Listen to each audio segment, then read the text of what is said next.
Filipino diaspora in Canada comes in all shapes and sizes and different backgrounds. They have integrated in Canadian society so well that they have become almost invisible. But in recent years, many Filipino Canadians have put Filipinos on the map, making them more visible and making the Filipino culture known to Canadians and the rest of the world. Filipino Canadians make up a large part of Canada's population, being that the Philippines has become Canada's largest source of immigrants. The Filipino diaspora in Canada started in the 60s and 70s, and these pioneers lay the cornerstone of a dynamic community. So I came just right after high school. So it was a big adjustment for me coming from, from Manila, where everything is vibrant, it's exciting, there's a lot of people, and then coming to Ottawa in 1970, there was not a lot going on in Ottawa in 1970. I think we had like 2 Chinese restaurants, and that's just about it, right?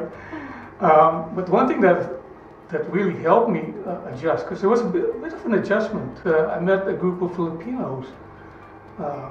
During that time, the first wave of Filipinos in Ottawa were mostly professional, in the health profession actually.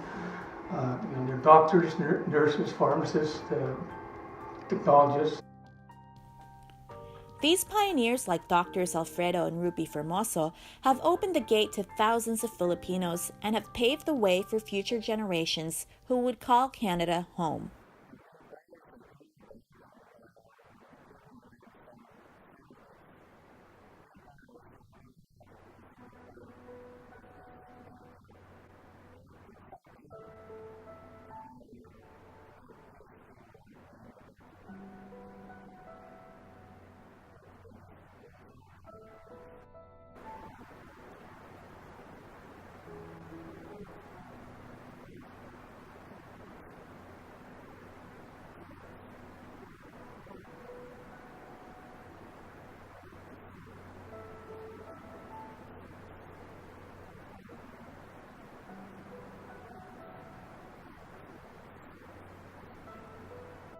Today, the Filipino-Canadian community is over 500,000 strong.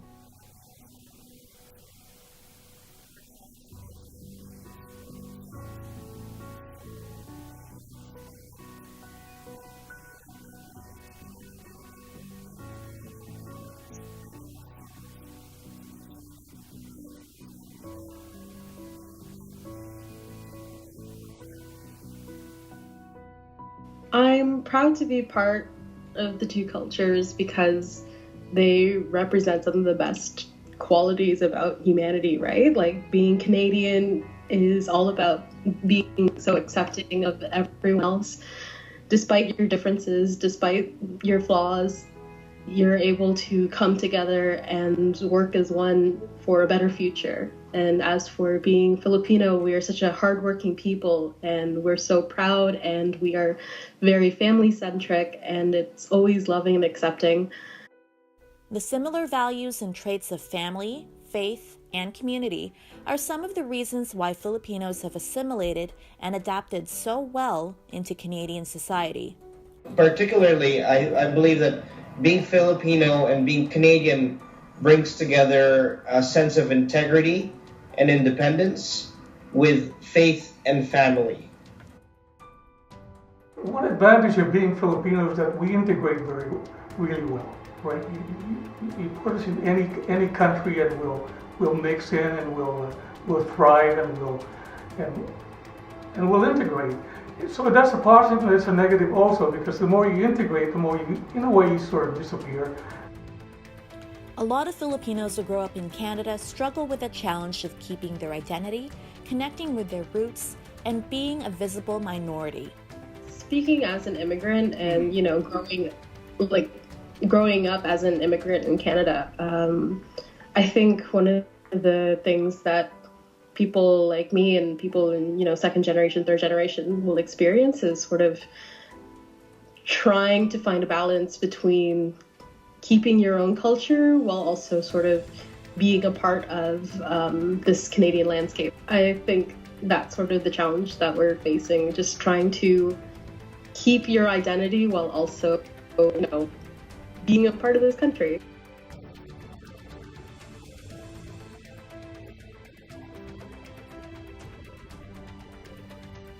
Melanie Hugo is a print artist, educator, and cultural worker. She teaches others how art can be used in their lives and how people view and share their art.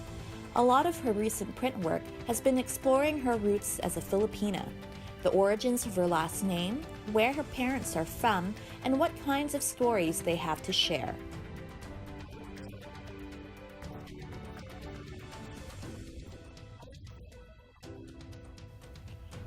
Like Hugo, many Filipino Canadians showcase their cultural values and identity through their work, using it as a vehicle to introduce Canadian society to their cultural identity.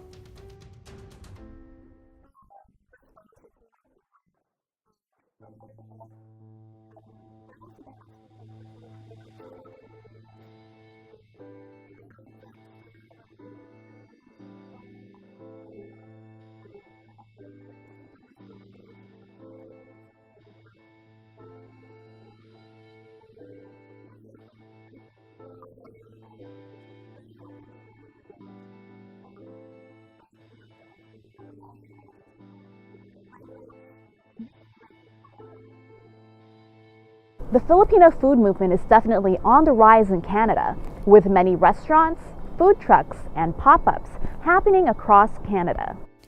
The Filipino food truck merienda has become an instrument in introducing Filipino food to Canadian culture.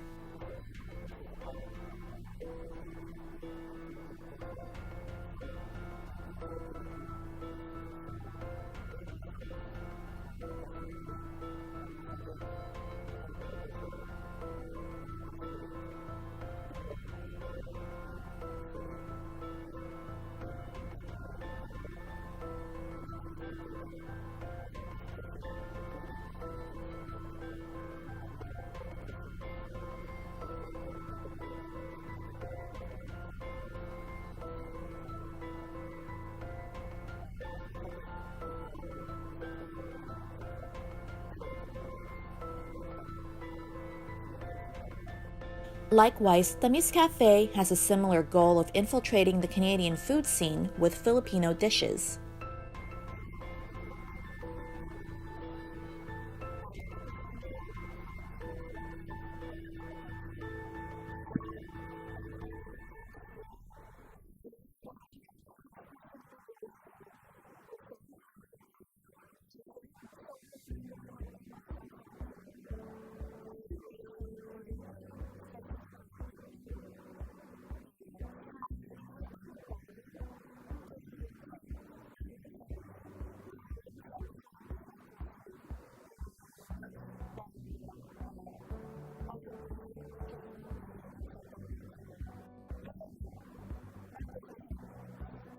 Apart from the food industry, many other Filipinos have been making headlines in Canada, such as this student who won the contest for designing the Canada 150 logo.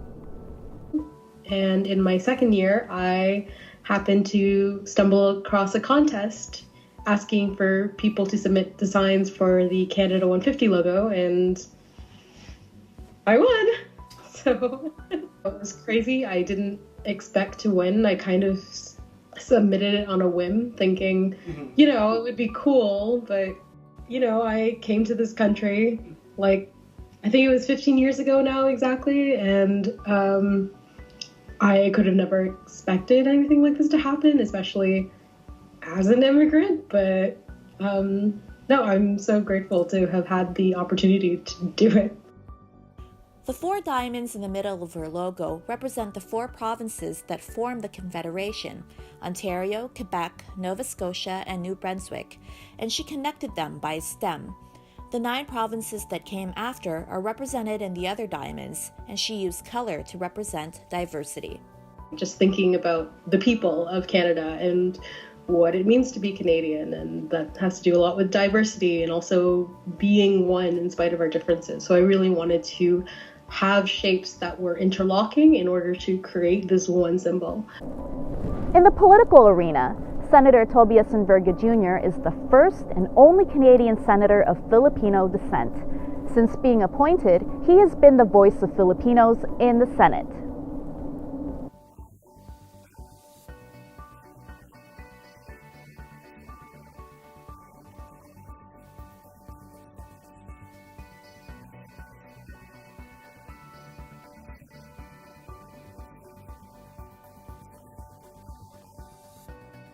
Since coming into office, he started the tradition of unfurling the Philippine flag at Parliament Hill during Philippine Independence Day.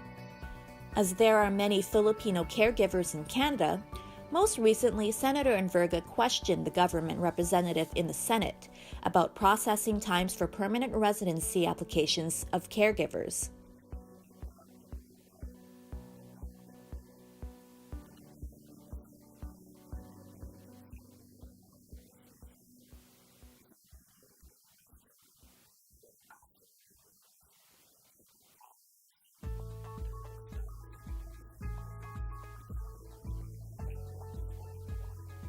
In photography, the work of this Filipino-Canadian, Henry Fernando, has also captured the spotlight in Canada and internationally. And I was introduced into what's called the contemplative photography. And the whole approach of the contemplative photography is about mindfulness, about being here, being present, being aware of what's happening around you, and being able to see, like really see without any preconceived notions, without any likes or dislikes. A lot of his work are photographs taken from his travels and street photography.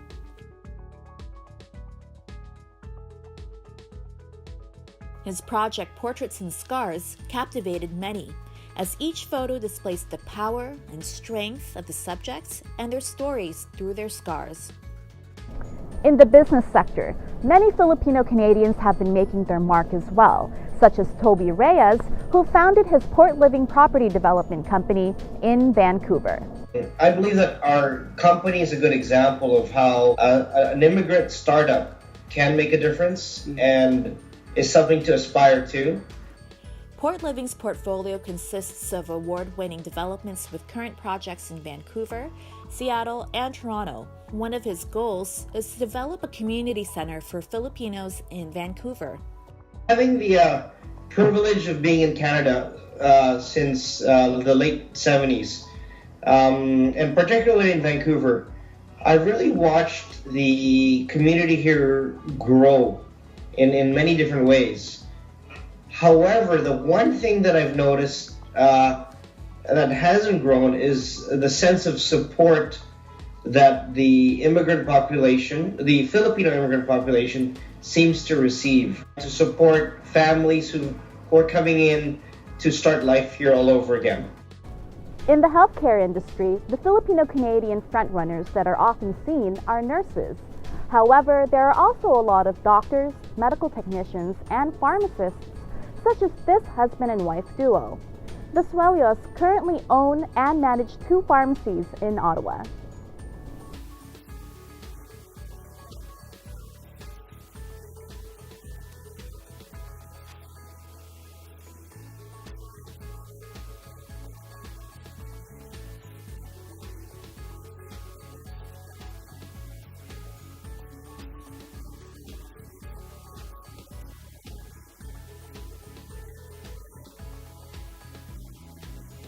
They help Filipinos that may have trouble speaking English by speaking to them in Tagalog when explaining medication and educating them about their healthcare regimens.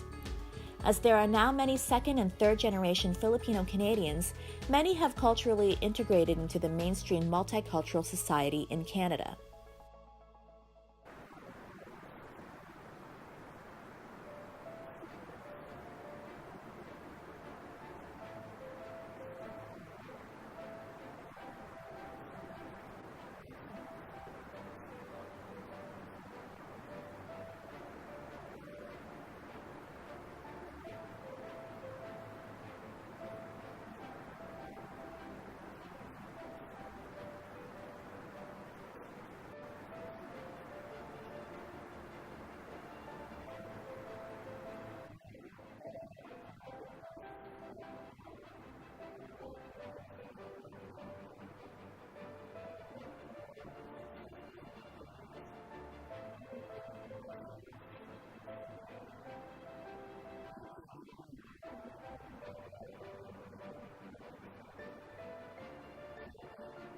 Second and third generation Filipinos face the challenge of needing to understand the generation gaps between groups, not knowing enough about their roots, and also the invisibility of the Filipino community in Canadian society.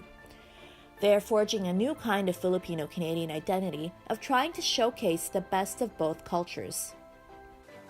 I think my hopes and aspirations that we continue to grow and thrive. It's such a great community, and I think we are one of the largest immigrant communities in Canada. And my hope is that we continue to represent ourselves as authentically as possible, while also retaining our identities as Filipino Canadians.